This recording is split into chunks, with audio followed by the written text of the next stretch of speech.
ಕಬ್ಬಿನ ಬೆಲೆಯನ್ನು ಹೆಚ್ಚಿಗೆ ಮಾಡಬೇಕು ಅಂತ ನಿರಂತರವಾಗಿ ಏನು ಹೋರಾಟವನ್ನು ನಡೆದುಕೊಂಡು ಬಂದಿರತಕ್ಕಂತ ಹೋರಾಟ ಇಲ್ಲಿವರೆಗೂ ನಮ್ಮ ರಾಜಕಾರಣಿಗಳ ಕಿವಿಗೆ ಮುಟ್ಟಂತೆ ಕಾಣ್ತಾ ಇಲ್ಲ. ಯಾಕಂತಂದ್ರೆ ನಮ್ಮ ಈಗಾಗಲೇ ಹಿರಿಯರು ಹೇಳಿದ್ರು, ಯಾವುದೇ ರಾಜಕಾರಣಿಗಳಿಗಾಗಲಿ ಯಾರಿಗೆ ಒಂದು ಟಾರ್ಗೆಟ್ ಮಾಡಿ ಮಾತಾಡ್ಬಿಡ ಅಂತ ಹೇಳಿದ್ರು, ಅದು ಒಪ್ಪುವಂತ ವಿಷಯ. ಇನ್ನು ಮಾತಾಡಬೇಕಂತ ಅನಿವಾರ್ಯ ಕಾರಣ ನಮ್ಮ ರಾಜ್ಯದಲ್ಲಿ ಕಾಂಗ್ರೆಸ್ ಸರ್ಕಾರ ಸುಮಾರು ಒಂದು 7-8 ಶಾಸಕರದು ಒಂದು 2, 3 ಈ ತರ ಸಕ್ಕರೆ ಕಾರ್ಖಾನೆಗಳಿದಾವ ಅಂತ ಅವ್ರಂತ ಸಾಚೆ ಅಲ್ಲ. ಈ ಬಿಜೆಪಿ ಅವ್ರಂತ ಅವರು ಹಂಗೆ ಅದಾವ. ಬಿಜೆಪಿ ಜಾರಕಿಹೊಳಿ ಕುಟುಂಬದ 4 ಸಕ್ಕರೆ ಕಾರ್ಖಾನೆಗಳಿದಾವ. ಇವತ್ತ ಶಶಿಕಲಾ ಜೊಲ್ಲೆ ಅವ್ರ ಮಂದಿ ಕೋರೆ ಕುಟುಂಬದ 3 ಸಕ್ಕರೆ ಕಾರ್ಖಾನೆ ಅದಾವ. ಪ್ರತಿಯೊಬ್ಬರು ರಾಜಕಾರಣಿಗಳು ತಮ್ಮ ಕಾರ್ಖಾನೆಗಳು ಇಟ್ಟುಕೊಂಡ ಉದ್ದೇಶನೇ ರೈತರು ಹೆಂಗೋ ನಮ್ಗೆ ವೋಟ್ ಹಾಕ್ತಾರ, ರೈತರು ಎನ್ನ ಕೊಟ್ಟಂತ ಬಿಲ್ ತಗೋತಾರ, ಇಲೆಕ್ಷನ್ ಬಂದ್ರ ಅಂತ ಇತ್ತು ಏನೋ ಒಂದು ತೋರ್ಬೇಕು ಕೊಟ್ರೆ ಬಂದ್ ಹಾಕ್ತಾರ ಒಂದು ಉದ್ದೇಶ ರಾಜಕಾರಣಿಗಳು ಇರ್ತದ. ಆದ್ದರಿಂದ ನಾವೆಲ್ಲ ರೈತ ಸಂಘಟನೆಯವರು ನಮ್ಮ ರೈತರು ಒಗ್ಗಟ್ಟಾಗಬೇಕು. ಒಗ್ಗಟ್ಟ ಆಗಲಿಲ್ಲ ಅಂತಂದ್ರೆ ನಮ್ಗೆ ಇದು 2700 ಬರೋ ದಿನಗಳು ಇದಕ್ಕಿಂತಲೂ ಬೆಲೆ ಕಮ್ಮಿ ಆದ್ರೂ ಏನೋ ಒಂದು ಅಚ್ಚರಿ ಇಲ್ಲ ಅಂತ ಹೇಳ್ಬೋದು. ಕಾರಣ ಇಲ್ಲಿ ತನಕ ನಮ್ಮ ಶಾಸಕರಾಗ್ಲಿ, ಮಾಜಿ ಶಾಸಕರಾಗ್ಲಿ, ಏನು ಭಾವಿ ಶಾಸಕರಂತ ಗುರುತಿಸ್ಕೊಂಡು ಓಡಾಡಕತ್ತಾರಲ್ಲ ನಮ್ಮ ಬಿಜೆಪಿಯ ಯುವ ನಾಯಕರು, ಅವರು ಎಲ್ಲರೂ ಬಂದಿಲ್ಲಿ ಟೆಂಟ್ ಹೊಡಬೇಕು. ಎಲ್ಲರೂ ಬಂದಿಲ್ಲಿ ಕುಂತು ರೈತರಿಗೆ ಬೆನ್ನೆಲ್ಲ ಹೊಂದಿರಬೇಕು. ಯಾಕಂದ್ರೆ ನಾಳೆ ಇವತ್ತು ಶಾಸಕ ಸ್ಥಾನಕ್ಕಾಗ್ಲಿ, ಇವತ್ತು ಜಡ್ಪಿ ಸ್ಥಾನಕ್ಕಾಗ್ಲಿ, ಇವತ್ತು ಪಂಚಾಯತಿ ಮೆಂಬರ್ ಯಾವಾಗ ಒಬ್ಬ ರಾಜಕಾರಣಿ ಅವ್ರು ಗೆದ್ದು ಬರ್ಬೇಕಂದ್ರೆ ರೈತರು ಓಟ ಬಹಳ ಒಂದು ಮುಖ್ಯ ಆಗಿರ್ತಕ್ಕಂಥ. ಅವ್ರು ಯಾರು ಇಲ್ಲಿ ಬಂದು ಅವ್ರು ದೊಡ್ಡ ನಮಗೆ ಬೆಂಬಲ ಸಿಗ್ಲಿಲ್ಲ ಅಂದ್ರ ನಮ್ಮ ಈ ಹೋರಾಟ ಒಂದ್ ಸ್ವಲ್ಪ ತಕ್ಕ ಮಟ್ಟಿಗೆ ಕುಗ್ತದ ಅಂತ ಹೇಳ್ಬೋದು.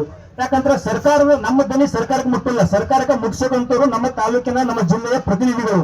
ನಮ್ಮ ಪ್ರತಿನಿಧಿಗಳು ವಿಧಾನಸೌಧದಲ್ಲಿ ಆಗ್ಲಿ ಅಥವಾ ನಮ್ಮ ರಾಜ್ಯದ ಮುಖ್ಯಮಂತ್ರಿಗಳ ಮುಂದೆ ಆಗಲಿ ತಾವು ಗಟ್ಟಿ ಧ್ವನಿ ಎತ್ತಿ ನಮ್ಮ ರೈತರು ಸಂಕಷ್ಟಗಳಿದಾರ, ನಮ್ಮ ರೈತರಿಗೆ ಅತಿಯಾದ ಮಳೆ ಬಂದದ, ಹೊಳೆ ಬಂದು ಪ್ರವಾಹದಿಂದಾಗಿ ಬೆಳೆ ಹಾಳಾಗಿ ಹೋಗ್ಯದ, ಅವ್ರಿಗೆ ಒಂದು ಉನ್ನತವಾದ ಬೆಲೆ ನೀವು ಕೊಡಬೇಕು ಅಂತ ಸನ್ಮಾನ್ಯ ಮುಖ್ಯಮಂತ್ರಿಗಳ ಮುಂದೆ ಇವರು ಗಟ್ಟಿ ಧ್ವನಿಯಾಗಿ ನಿಮ್ಮವರೆಗೂ ನಮಗೆ ರೇಟ್ ಫಿಕ್ಸ್ ಆಗಲ್ಲ. ನಾವೇನು ಮಾಡ್ತೀವಿ, 2 ದಿನ ಸ್ಟ್ರೈಕ್ ಮಾಡ್ತೀವಿ, 3 ದಿನ ಸ್ಟ್ರೈಕ್ ಮಾಡ್ತೀವಿ, 15 ದಿನ ಸ್ಟ್ರೈಕ್ ಮಾಡಿದ್ರೆ ಅವ್ರಿಗೇನು ಬ್ಯಾನ್ ಇಲ್ಲ. ಯಾಕಂದ್ರೆ ಬ್ಯಾನ್ ಇಲ್ಲ, ನಮಗೆ ಕಬ್ಬು ನಮ್ಮ ಹಾಳಾಗತ್ತವ. ನಾವು ವರ್ಷಗಟ್ಟಲೆ ರಾತ್ರಿ ಹೋಗಿ ನೀರು ಉಚಿರ್ತೀವಿ, 10-20 ರೂಪಾಯಿ ಒಂದು ಎಕರೆ ಖರ್ಚು ಮಾಡ್ತೀವಿ, 6 ರೂಪಾಯಿ ಕೊಟ್ಟು ಗಂಡ ಸಿಗಲಾಗ್ಯವ, 4 ರೂಪಾಯಿ ಕೊಟ್ಟು ಹೆಣ್ಣ ಸಿಗಲಾಗ್ಯವ. ಇದು ರಾಜಕಾರಣಿಗಳು ಯಾರಿಗೂ ಬೆಲೆ ಇಲ್ಲ. ಇದು ರಾಜಕಾರಣಿಗಳು ಮುಟ್ಟಬೇಕು, ಇದು ರಾಜಕಾರಣಿ ತಟ್ಟಬೇಕು ಅಂದ್ರೆ ನಾವು ಮುಂದೆ ದಿನಗಳ ಹುಷಾರಾಗಬೇಕು. ನಮಗೆ ಯಾವ ರಾಜಕಾರಣಿ ನಮ್ಗೆ ಸಹಾಯ ಮಾಡ್ತಾರ, ಯಾವ ರಾಜಕಾರಣಿ ನಮ್ಮ ರೈತರಿಗೆ ತಿಳ್ತಾರ ಅಂತ ಸರ್ಕಾರಕ್ಕೆ ನಾವು ವೋಟ್ ಹಾಕ್ಬೇಕು, ಅಂತ ರಾಜಕಾರಣಿ ವೋಟ್ ಹಾಕ್ಬೇಕು. ಅಂದಾಗ ನಾವು ಬೆಂಬಲ ಸಿಗ್ತದ. ನಮ್ಮ ತಾಲೂಕಿನ 2 ಸಕ್ಕರೆ ಕಾರ್ಖಾನೆಗಳಿದಾವೆ. 2 ಸಕ್ಕರೆ ಕಾರ್ಖಾನೆಗಳೊಳಗ ಕಬ್ಬಿನ ಟನ್ನೇಜ್ ತೂಕಗಳು ಮೋಸ ಆದ ಪ್ರತಿಯೊಬ್ಬರಿಗೆ ಗೊತ್ತದ. ನಮ್ಮ ಶಾಸಕರಿಗೆ ಗೊತ್ತದ, ನಮ್ಮ ಮಾಜಿ ಶಾಸಕರಿಗೆ ಗೊತ್ತದ, ನಮ್ಮ ಜಿಲ್ಲಾ ಪಂಚಾಯತ್ಗೆ ಗೊತ್ತದ, ನಮ್ಮ ಲೋಕಸಭಾ ಸಂಸದರಿಗೆ ಗೊತ್ತದ. ಯಾರು ಧ್ವನಿ ಎತ್ತಲ್ಲ. ಯಾಕೆ ಧ್ವನಿ ಎತ್ತಲ್ಲ ಅಂದ್ರೆ ಪ್ರತಿಯೊಬ್ಬರಿಗೂ ಕಮಿಷನ್ ಹೋಗ್ತದ. ಯಾರು ತಪ್ಪು ತಗೊಂಡು ಮಾತಾಡ್ಬೇಕು. ಒಬ್ಬ ಗ್ರಾಮ ಪಂಚಾಯತ್ ಸದಸ್ಯ ನಡ್ಕೊಂಡು, ಜಿಲ್ಲಾ ಪಂಚಾಯತ್ ಸದಸ್ಯ, MP, MLA, CM ಅವರಿಗೆ ಪ್ರತಿಯೊಬ್ಬರಿಗೂ ಕಮಿಷನ್ ಹೋಗ್ತದೆ ಸರ್ಕಾರದಿಂದ. ಪ್ರತಿಯೊಬ್ಬರು ಸಕ್ಕರೆ ಕಾರ್ಖಾನೆಗಳಿಂದ ಸರ್ಕಾರಕ್ಕೆ ನಾವು ಬರೀ ರೈತರು ಬೇಕಂದ್ರೆ ಕಬ್ಬಿನದಿಂದ ಸರಿ ಸುಮಾರು ಪ್ರತಿ ವರ್ಷ 35 ರಿಂದ 40 ಸಾವಿರ ಕೋಟಿ ರೂಪಾಯಿ ಸರ್ಕಾರ ಟ್ಯಾಕ್ಸ್ ಹೋಗ್ತದ. ನಾವು ನಮ್ಮ ರೈತರು ಕೊಟ್ಟಿರ್ತಕ್ಕಂಥ ಭಿಕ್ಷೆಗಳಿಗೆ ಇವತ್ತ ಸರ್ಕಾರ ನಡೆಸ್ತಾರ. ಅವ್ರಿಗೆ ನಾವು 3,500 ರೂಪಾಯಿ ಕೊಡುವಂತ ಯೋಗ್ಯತೆ ಅವರಿಗೆ ದೊಡ್ಡ ಬರ್ತಾ ಇಲ್ಲ. ಯಾಕೆ ಬರ್ತಾ ಇಲ್ಲ? ಅವ್ರ ಸರ್ಕಾರದೊಳಗೆ ಅವ್ರ ಮಾತು ಕೇಳಿ ಅವರಿಗೆ ಆರಿಸ್ತಂದಿರ್ತಕ್ಕಂಥ MLAಗಳು ಫ್ಯಾಕ್ಟರಿ ಇದಾವ. MLAಗಳು ಸೈತಾರ, MLAಗಳು ಮಿನಿಸ್ಟರ್ಗಳು ತುಟ್ಟಿ ಆತದ. ಸತ್ತ ರೈತರು ಸೈಲಿ, ನಮ್ಮ MLAಗಳಿಗೆ, ನಮ್ಮ ಶಾಸಕರಿಗೆ ಏನೂ ಆಗಬಾರ್ದು ಅನ್ನೋಂಥ ಭಾವನೆ ಪ್ರತಿಯೊಂದು ಪಕ್ಷಗಳಿಗೂ ಹೋದ. ಬಿಜೆಪಿ ಹೋದ, ಕಾಂಗ್ರೆಸ್ ಹೋದ, ದೊಡ್ಡದವ್ರಿಗೆ ಹೋದ. ಪ್ರತಿಯೊಬ್ಬರು ಶಾಸಕರು, ಪ್ರತಿಯೊಬ್ಬರು ಸಂಸದರು ಕಾರ್ಖಾನೆ ಅದಕ್ಕೋಸ್ಕರ ನಡೆಸ್ತಾರ. ನೀವು ನೋಡ್ರಿ, ಬೆಳಗಾವಿ ಒಳಗೆ 7 ದಿನ ಆಯ್ತು ನಡೆದಿದ, 7 ದಿನ ಆಯ್ತು ಸ್ಟ್ರೈಕ್ ನಡೆದಿದ. ನಾಳೆ ಅದೇ ಒಂದು ಇಲೆಕ್ಷನ್ ಘೋಷಣೆ ಒಂದು ತಿಂಗಳು ಇರತಕ್ಕ ಮನೆ ಬರ್ತಿರ್ತಾರೆ MLA MPಗಳು. 7 ದಿನ ಸ್ಟ್ರೈಕ್ ಮಾಡಿದ್ರೆ ನಿನ್ನೆವರೆಗೂ ಯಾರು ಬಂದಿಲ್ಲ. ಯಾರು HK ಪಾಟೀಲ್, ಯಾರೋ MB ಪಾಟೀಲ್ ಯಾರೋ ಬಂದು ರೈತರು ಸಂಧಾನ ಮಾಡ್ರ, ರೈತರು ಒಪ್ಪಿಲ್ಲ. ಯಾಕೆ ರೈತರು ಬರಬೇಕು? CM ಸಾಹೇಬರು ಬರಬೇಕು, ಅಲ್ಲೇ ಲೋಕಲ್ದವ್ರು ಅದರ ಜಾರಕಿಹೊಳಿ ಬರಬೇಕು. ಜಾರಕಿಹೊಳಿ 4 ಫ್ಯಾಕ್ಟರಿಗಳು ಜಾರಕಿಹೊಳಿ ಬಂದಿಲ್ಲ, ಯಾರು ಸಕ್ಕರೆ ಸಚಿವರು ಬಂದಿಲ್ಲ. ಕಾರಣ ಹೆಂಗೆ ರೈತರನ್ನು ವೋಟ್ ಹಾಕ್ತಾರ. ಎಲ್ಲಿ ಹೋಗ್ತಾರೆ? ಕಬ್ಬ ಇನ್ನೊಂದು 15 ಬಿಟ್ಟು ಕಬ್ಬು ನಾವೇ ಕೊಡ್ತೇವೆ. ಹಳ್ಳಿ 15 ವೇಟ್ ಮಾಡ್ತೇವೆ. ರೇಟ್ ಆಯ್ತು ಕೂಡ ನಡಿ ಮರ ಹಿಂದ್ ಮತ್ತೊಂದು ಹಾಕೊಳ್ಳೋ ಕಾಡ್ಲಿಗೆ ಹೋಗಿ. ಯಾಕೆ ಹಿಂದಿನ ಪೀಕೆ ನಮ್ಗೆ ಲೇಟ್ ಆಗ್ತದ.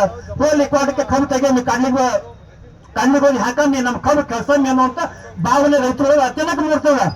ಈಗ ಸ್ವಾಭಾವಿಕ ಎಲ್ಲರೂ, ಯಾಕಂದ್ರೆ ಬೆಳೆದಿರ್ತೇವೆ. ಏನ್ ಮಾಡೋದು ಏನಾತಾರದು ಹೆಣ ಮುಂದಿಟ್ಕೊಂಡು ದುಃಖ ತಾಳಲ್ಲಂತ. ಕಬ್ಬು ಅದಕ್ಕೆ ಕಳಿಸಬೇಕು. ಇವತ್ತು ನಾಳೆಗೆ ಅನಿವಾರ್ಯಕ್ಕೆ ನಾವು ಕೊಡ್ತೇವೆ. ಆದ್ರೆ ನಾವು ಈ ಒಂದು ಸಲ ಗಟ್ಟಿ ಮನೆಯಾಗಿರ್ಬೇಕು. ಏನಾಗಲ್ರಿ ನಮ್ಮ ಕಬ್ಬ ಈ ಸಲ ಬಿಟ್ಟು ಇನ್ನೊಂದು ನೀರು ಬಿಡ, 15 ಹೋಗಲಿ. ನಮ್ಮಕ್ಕಿಂತ ಹೆಚ್ಚು ಅವ್ರಿಗೆ ತುಟ್ಟಿ ಅದ.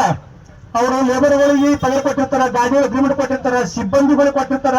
ಸಾವಿರಾರು ಕೋಟಿ ರೂಪಾಯಿ ಇನ್ವೆಸ್ಟ್ಮೆಂಟ್ ಮಾಡಿ ಒಂದು ಕಾರ್ಖಾನೆ ಕಟ್ಟಂದ್ರೆ ಆ ಕಾರ್ಖಾನೆ ನಡೀಲೇಬೇಕು. ಕಾರ್ಖಾನೆ ನಡುವೆ ಅವ್ರಿಗೆ ಉತ್ಪನ್ನ ನಮಗ್ ಬಿಡ್ರಿ. ಒಂದು 5 ಎಕರೆ ಕಬ್ಬು 5 ಲಕ್ಷ ಲಾಸ್ ಆಗ್ತದೆ. ಲಾಸ್ ಹೋಗಲ್ಲ, ಒಂದು ತಿಂಗಳು ಲೇಟ್ ಮತ್ತು ಹೋಗ್ತದೆ. 2ನೇ ಬಲಿ ಲಾಸ್ ಆಗ್ತದ. ಆದ್ರ ಸಕ್ಕರೆ ಕಾರ್ಖಾನೆ ನಮ್ಗಿಂತ ಹೆಚ್ಚು ಲಾಸ್ ಅದ. ಆ ಲಾಸ್ ಅವರಿಗೆ ಭರಿಸೋದು ಆಗಲ್ಲ. ಅದಕ್ಕೋಸ್ಕರ ಎಲ್ಲಾ ರೈತರು ಒಗ್ಗಟ್ಟಾಗಬೇಕು. ನಾ ಏನು ಅನ್ಕೊಂಡು ಅಫ್ಜಲ್ಪುರ ಬಂಧನ ಸ್ಟ್ರೈಕ್ ಅದನ್ನ ಸಿಕ್ಕಾಪಟ್ಟೆ ಮಂದಿ ಸೇರ್ತಾರೆ ಅನ್ಕೊಂಡು ಬಂದಿದ್ದೆ ಊರೊಂದು. ಇಲ್ಲಿ ನೋಡಿ ಯಾರು ಮಂದಿನೇ ಇಲ್ಲ.